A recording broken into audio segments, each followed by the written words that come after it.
Welcome, everyone, to the variety show Without a Clue. Guests from all over the world come from all walks of life and all careers to come on and tell us about themselves and give us a little bit of their insight. So grab a seat, relax, and listen, because this is the Leo Effects. Hello, ladies and gentlemen, and welcome to another episode. Today I am joined by a lovely musician, and she's got some other projects that she's been working on that we're going to get into a little bit later. But for right now, I would like to introduce you all to Monday Michiru. Michiru. I hope I didn't Hey, butcher that too much. you did that so perfectly. Perfect. How are you today? I'm doing good, thank you. How are you?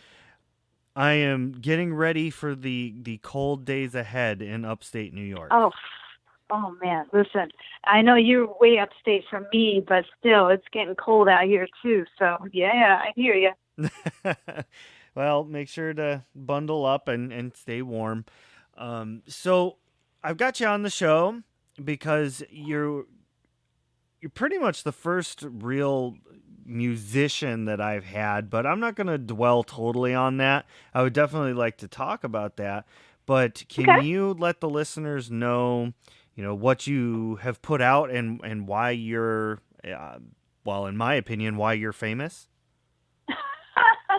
Well, I don't know if I'm famous. First of all, if anyone has to explain why they're famous, they're usually not famous. So I'm going to say that I'm not famous. However, I'll just say that there's like like I have a little underground, maybe little sprinkling of I wouldn't say fame, but of followers of people who appreciate what I do. So I'm a singer-songwriter, and I've been recording continually since 1991. And yeah, maybe that's my thing. Yeah, Maybe that's my thing. Yeah. maybe that's my thing. Singer songwriter. All right, that's fair. Yeah. Then I can see I'm gonna have to open up your bio and pick and choose what I want to ask you out of there. That's how this is gonna There you go, go. is it?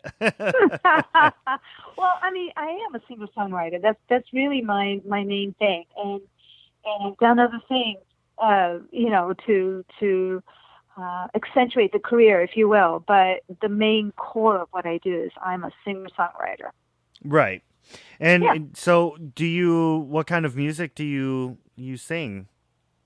So I sort of come up with, I guess, my own little style according to other people. You never as a person doing it, you never really sort of identify like I'm doing this.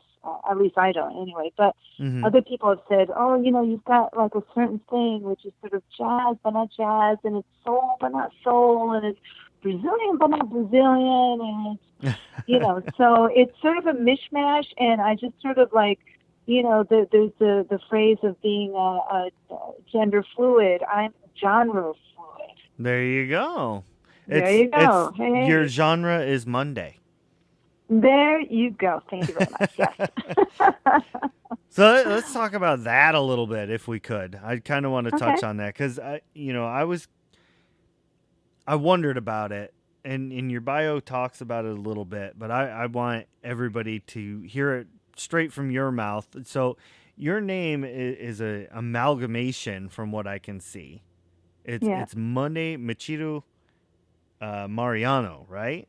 Yeah. Yes. So you've got three different things going on here. Where did that come about, or how'd that come about? So my mother is Japanese. Her name is Toshiko Akiyoshi.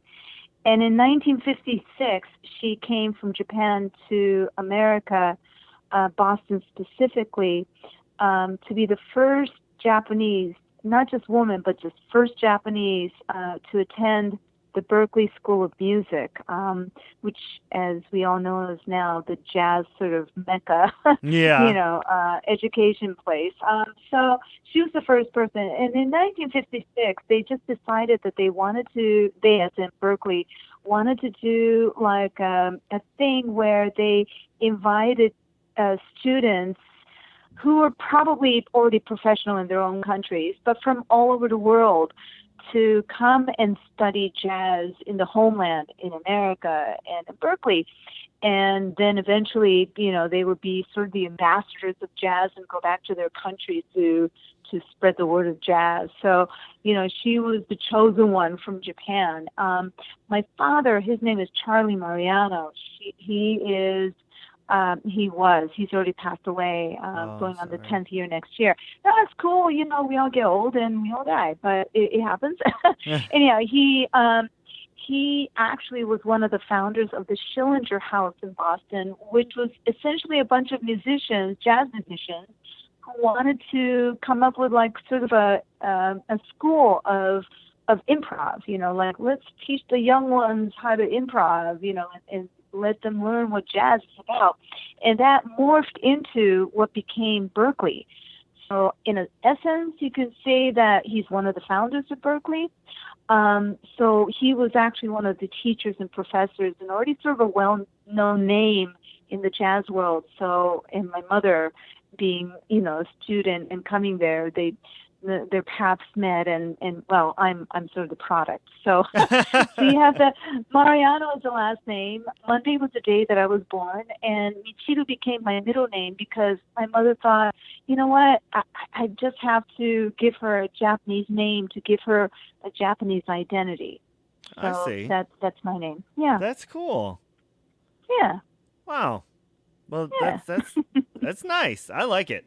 Yeah, I like it too. I've had to like it. Yeah, I mean, choice. Yeah, you got to put up with it. Yeah, I've had to put up with it. That's a cool story though. Like it definitely ties you back to your roots, if you will. Yeah, absolutely. I mean, I think they did pretty good naming me, and even though, can you imagine when you're a kid to be named something as odd as Monday? I mean, you're just the fodder of all jokes and you're just like a beeline for anything, in terms of bullying that's going to happen. Let's get Monday, So, or Michiru, like when I first came to the States to go to school, it was in New York. I had just come from a small town village in Japan, and I couldn't speak a word of English. And so at the time, my parents used to call me Michiru. So they got me into school, and I'm Michiru, and they're like, Michiru, Mitch, Michidoodle. I mean, they just came up with all kinds of it was like, okay, this is not a cool name. Poor and then thing. Think, wait, my American name is Monday. Oh, that's even better. Oh, wow. It's not good. I never would have guessed that English was your second language. You speak very, very, very good English. I would never have guessed that. I'll be honest, even though Japanese was, I guess, my first language, it's been sort of a jig-jag until I was 7 of going back and forth from Japan to America, that by the time I came back to America at age 7, I couldn't speak any English. So then Japanese was maybe my first, second-ish language. It was really a mishmash. It's still a mystery even to myself which was my real first language. But English is the one that I still consider, for some reason, my native language, and Japanese is my less my native language, but my native culture. If that makes any sense. Yeah, that makes total sense. I get it. Yeah, that's awesome. Yeah. Well, kind of speaking of the native culture and things like that, you were in a movie? Yeah. So, why do you laugh? No, because it's really sort of a crazy thing that happened. So I was living in LA. I had graduated from high school, from a performing arts school, specifically Interlochen Arts Academy. I'd been studying classical flute, but somewhere along the line, I realized that maybe that's not what I should be pursuing. And I started thinking about maybe I should be singing and writing my own songs. I don't know about this. So, in the meantime, I had to make a living. I didn't go to college, and I was straight into the workforce and living on my own. So I ended up becoming sort of like a secretary, like a glorified secretary. Nowadays, it's like all these fancy terms like executive assistant. So I was an executive assistant at one point for the international, the vice president of the international section of a film distribution company.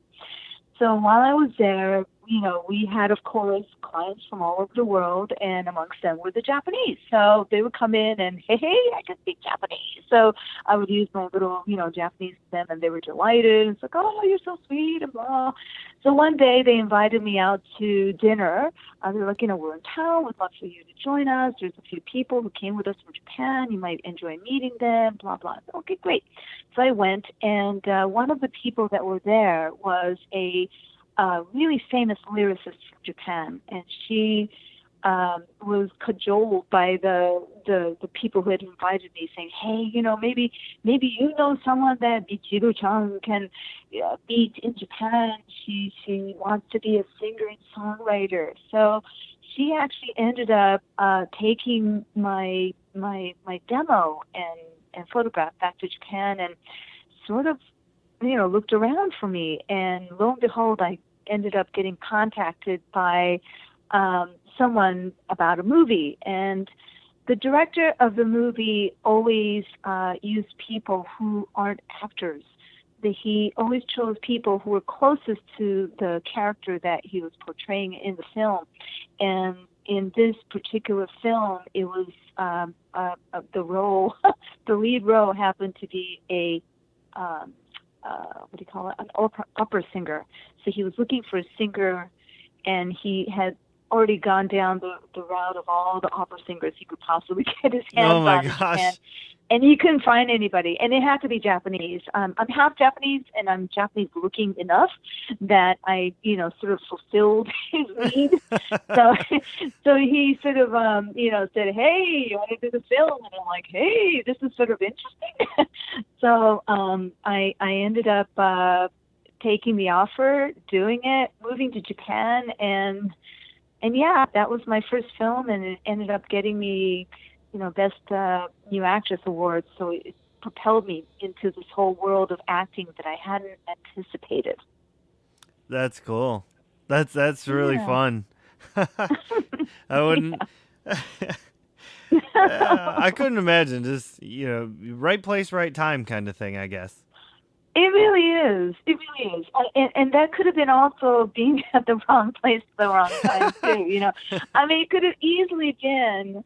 I mean, I'll be honest with you. The story really goes that maybe 2 or 3 months before, I got a cold phone call. I mean, by that I mean I get a phone call, I answer the phone, and they're like, "Are you, Monday Michiru Mariano?" And I'm like, "Yes." And they said, "We have your picture, and we know that you're a singer, and we want to know if you would like to do a movie, acting in a movie." And I'm like, "What?" And I'm like, "What? I'm not an actress." "Yes, we know." But I'm like, wait, how did you get my name? Blah, blah, blah. So, and I'm like, "And what is the role? Like, wait a minute. Does it involve nudity?" And they said, "Yes." And I'm like, "Okay, no."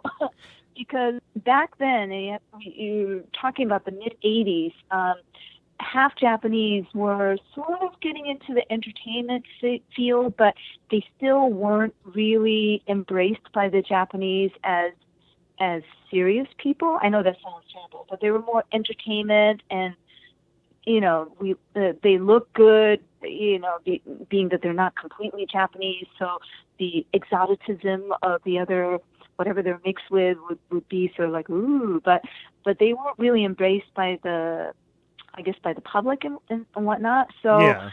there was a perception that they were sort of the cheaper, the cheapened end of things.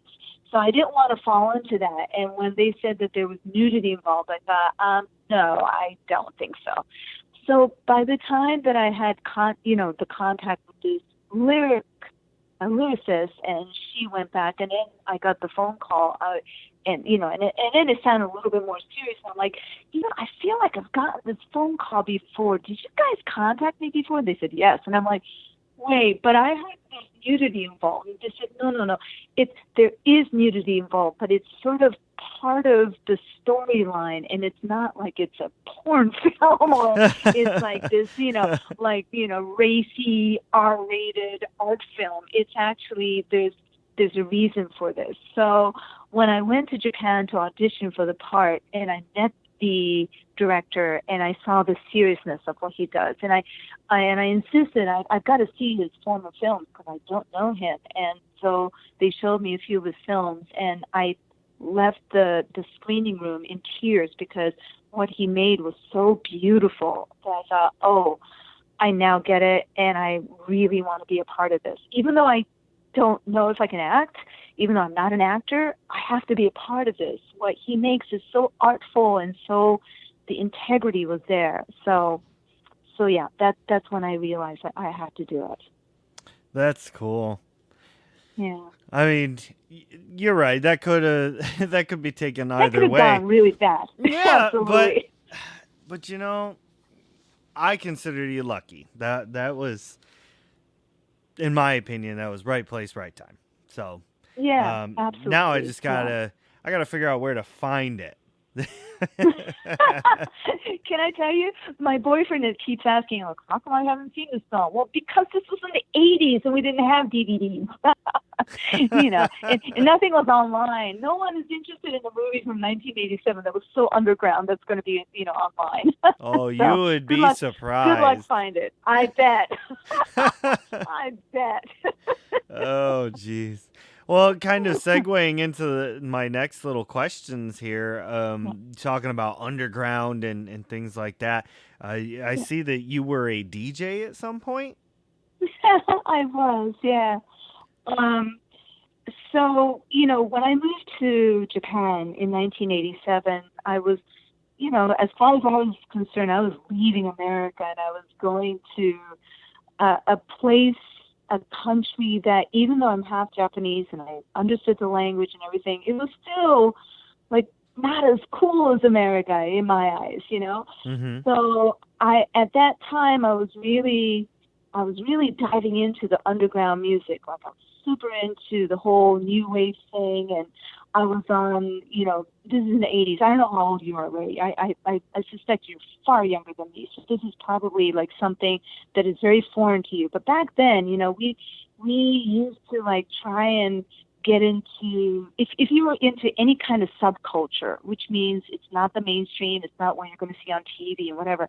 If you were into any kind of subculture, you would try to find your tribe, basically, right? Uh-huh. And I was so interested in different kinds of music, just the different scenes of music that wasn't stuff that they were stuffing into your throat, from the radios and TV. I just wanted to, feel it and see it and hear it and know what the scene was about and what people were involved and stuff. So you get into these like phone calls where you give your phone number, and then they would call you like once or twice a month, whatever it was, and they would say, all right, the party's going to be at this address, at this time. Don't tell anyone.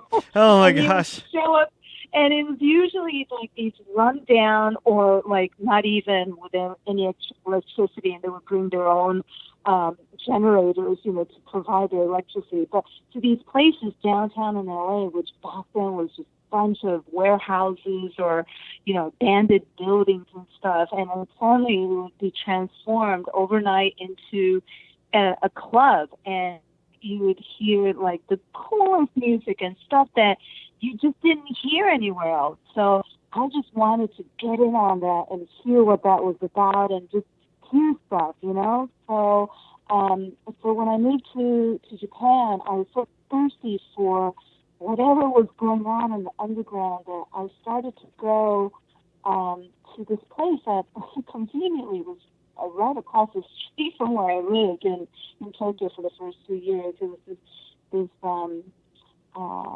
record shop that no longer exists. It was called Wave, and I used to go there, and I was like, and I would just sort of like, I would hang out in that time, so the people who worked there was like, man, she's back, and I would buy everything that I could get my hands on that I didn't know. Like, I didn't even care what it was.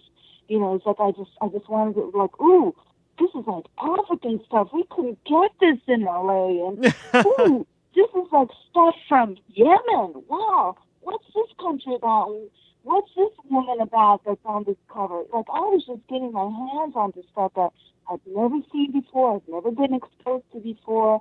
And at some point, like, the guys who work, at the counters, they're like, hey, I've got some stuff behind the counter that you might be interested in. It was sort of like the black market, inside the record shop. And they would just pull out stuff that said, I got 10 copies of this. You want one? Yes. So I would just buy anything that I could get my hands on. And because I had such a vast interest and array of music, I slowly started to itch towards wanting to play it for not just friends and make the cassette tape mixes for friends, but I wanted to play it out. Yeah. I had a radio show, and some of the stuff I wanted to present to them was too underground. So then I started to talk with people who were doing clubs, and I'm like, hey, I really would love to DJ. So it just slowly worked into this DJing situation. Wow. Yeah. That's crazy. All that from, I heard you were a DJ. Yeah, I'm sorry. Am I like talking too much? I am, aren't I? No, not even close. I mean, I love it when I get stories like that. That's because this is what I'm talking about. Like, we kind of briefly talked before we started recording, and this is what I like. I like hearing those stories that are deep, and maybe you hadn't necessarily told that story before, so it's cool. No. I like it. Yeah. But Cool. so are you currently working on anything right now? Right now I'm just working on a few things. So I'm always looking to write music. So whenever I have like an inspiration or time, or I sit down at the piano and whatever it is, I start working on music. And I've been, as always, as a songwriter, you're always sort of diving into ideas and writing down ideas and just hoping for the next time that you can record it. So, I don't have anything specific in terms of a recording schedule, because I've been talking to record label, which these days it's really hard to get a label interested to record you unless you're like a super pop star, which I'm not. So, but it's still hopefully in the works. I'm not sure. But while that's going on, I started to sort of dive into the idea of teaching, specifically lyric writing. Oh. So it's interesting to me a few years ago when I started to think about, okay, what else can I do aside from singing and, the touring, so all of that's wonderful, but I really want to sort of get into teaching and to nurture the next generation. Once you get to a certain age, you want to get to that point where you're able to hopefully try and pass on some of what you've learned in your experience and nurture the next generation. And I've been sort of itching for that opportunity. And I've done little like, artist development stuff with young singers in Japan and stuff like that. But I just felt like there's something more that I can be giving. What is it? So I realized, looking into university and conservatory programs for music specific to the kind of music I do, or even jazz, whatever, that they don't really have, for example, songwriting from the perspective of a singer, and for that matter, they don't have anything like when it comes to lyric writing. And lyric writing is something that's it's in a way specific. It's not poetry. It's not, writing that's typical, creative writing that's typical. But it's also like has no rules, but there's like a lot of wrongs that you shouldn't be doing, sort of thing. And it's really hard to describe. It's sort of like, there's a recent show, I don't know if you watch like Netflix. I binge watch Netflix like crazy because I stopped watching TV after what's going on politically, Right. just going there. And so I do a lot of binge watching. And one of the ones I recently saw and I just loved was Rhythm and Flow. Do you know it? Yep. I know that one. I love that show. I really loved it. I thought Cardi B was a little annoying. Otherwise, she started to make sense. When she was about being silly, she was actually pretty cool. And the other two as well. And the other two judges by that. I mean. Yeah. And just the whole show was actually really interesting because for me, it's cutting from a point of songwriting, of telling your story, which as a lyricist, that's what you're doing. You're telling your story, and you're finding an angle on how to do it, and you're trying to find a niche that makes you original, and you're trying to find, a rhythm and flow. That's something that we have to do as lyricists as well, and I just find the whole show so simpatico with what I do, and anyhow, so that's sort of what I'm doing right now. It's this thing called Storytellers Workshop NYC because I'm based out in New York, and we're just trying to teach people, or at least give them the tools or inspiration or something, towards writing lyrics.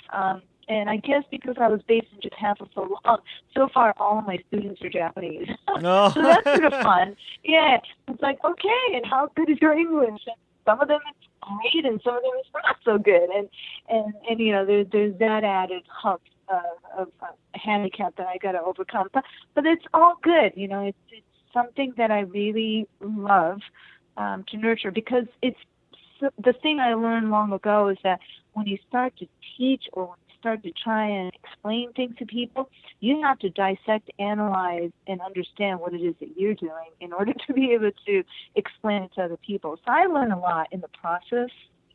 Nice. That's cool. That's good to continue learning. Never stop learning, right? Yeah, absolutely. The continuum. Yeah. Absolutely. Yeah. So we're drawing up to the end of the show, if you can believe it or not. So I would like, if you would, and you can say, no, I'd rather not do that. But if you would, can you tell people where to kind of find you, to connect with you, maybe hear your music or anything like that? Okay, yeah, sure. Well, I just revamped my website. Yay! Cool. So you can find me on www.monday, spelled like the day, and then Michiru, MICHIRU.com. And it's at least the beginning stages of my website. It'll lead you to different things. And honestly, if you were to Google me, you would probably find a heck of a lot more. Fair enough. Yeah. Okay. Well, cool.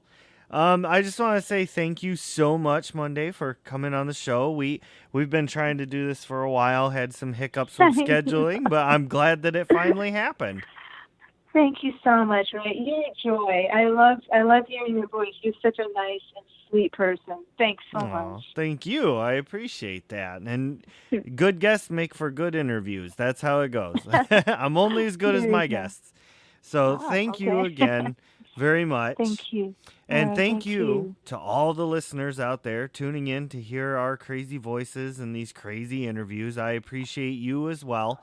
Don't forget to, do the like and the subscribe and all that. There's my shameless plug. And we will see you all later. Hey everyone, this is Ray. Thank you for listening. It's because of listeners like you that I'm able to keep this show going. For more of my shenanigans, check out Realm of the Mist Entertainment, where I'm co-host to Breaking the Fourth Wall, War of the Stars, a Star Wars podcast, Lemmy Stormkiller on Four Corners of Hell, and finally, The Chronicler on Chronicles of the Lost Realm. You can also find me at Shattered Dungeons on YouTube, playing an awesome game called Shattered Dawn. For contact information or to be on the show, check out theleoeffects.wixsite.com/podcast today.